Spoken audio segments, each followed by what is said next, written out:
The night he found her, everything changed. It was past midnight in the mansion, the kind of silence that feels heavier than noise. Jonathan Hale sat alone in his study, lights dimmed, papers untouched. Being a millionaire meant endless meetings, endless people, endless expectations, but none of it kept him from feeling hollow once the house went quiet. He was about to turn off the lights when he heard a faint sound drifting from the kitchen. A shuffle, a soft clink of cutlery. Too careful to be a thief, too hesitant to be staff on duty. Curiosity, and something like unease, pulled him from his chair. As he stepped into the kitchen, he stopped cold. Behind the long marble island, crouched low near the trash bin, was Maria, the maid who had worked in his house for nearly 3 years. Her uniform was slightly wrinkled, her hair tied back hastily. In her trembling hands was a small plastic container, filled with scraps of food scraped together from dinner plates. Cold rice, half a chicken leg, pieces of bread. She froze when she saw him, eyes wide with terror, like a child caught stealing. "I'm sorry," she whispered immediately, her voice cracking. "Please, please don't fire me. I'll clean everything again. I swear I won't take anything else." Jonathan stared at her, unable to speak. In his world, food was ordered and forgotten. Entire meals thrown away without a second thought. And here was a woman hiding like a criminal just to eat what others had left behind. "Maria," he finally said, quietly, "why are you hiding?" Tears welled up in her eyes. She looked down at the container in her hands, then slowly set it on the floor, as if even that was too much to hold. "I didn't want anyone to see me," she said. "I don't want pity. I didn't have dinner today." The words hit him harder than any accusation ever had. He pulled out a chair and sat down, lowering himself to her level. "You work here," he said. "You're paid. Why would you go hungry?" For a long moment, she didn't answer.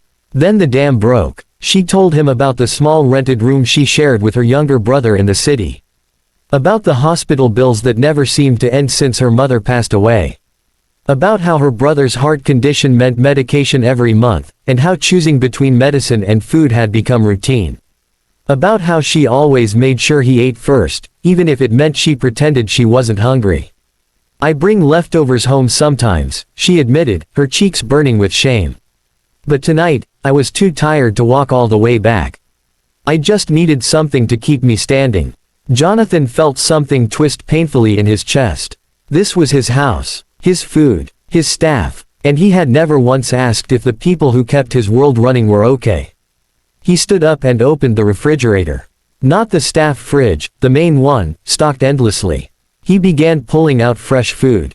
Milk, fruit, bread, warm dishes sealed from dinner. He set them gently on the counter. "Sit," he said. She hesitated. "Sir, sit," he repeated, firmer this time, but kind. She sat. He warmed the food himself, awkward and slow, unused to the task. When he placed the plate in front of her, she stared at it like it might disappear. "This is too much," she whispered. "No," he said. "What was too much was you feeling like you had to hide." She ate slowly at first, then with quiet desperation, tears slipping down her cheeks as she chewed. Jonathan turned away, giving her privacy, but inside his mind was roaring. How many people had he overlooked like this? After she finished, he poured her a glass of water and sat across from her again. "Why didn't you tell anyone?" he asked. She smiled sadly. "Because when you're poor, sir, you learn that asking is dangerous.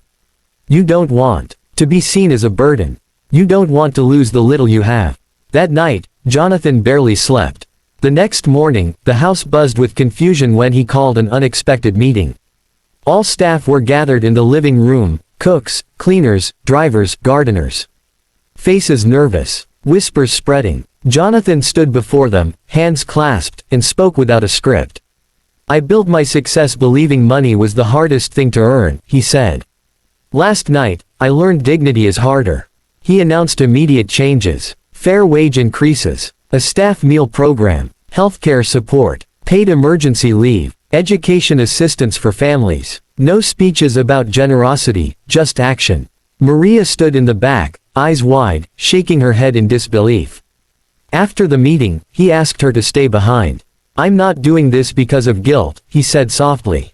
"I'm doing it because it's right. And because someone reminded me what it means to be human." He helped arrange proper medical care for her brother. He made sure her rent worries were gone. He offered her opportunities, not charity, but stability. Weeks passed. The house felt different, warmer, lighter. Maria no longer walked with her shoulders hunched. She smiled more. She spoke more. And Jonathan noticed something else, how the house no longer felt empty, even when it was quiet. One evening, as they passed each other in the hallway, she said, "Sir, you didn't just give me food that night. You gave me back my courage." Jonathan nodded. "And you gave me back my conscience." The story spread, not as a headline, not as a viral post, but through changed lives. Through respect. Through kindness practiced quietly. Because sometimes, the most heartbreaking moment isn't seeing someone suffer. It's realizing you had the power to stop it, and never looked.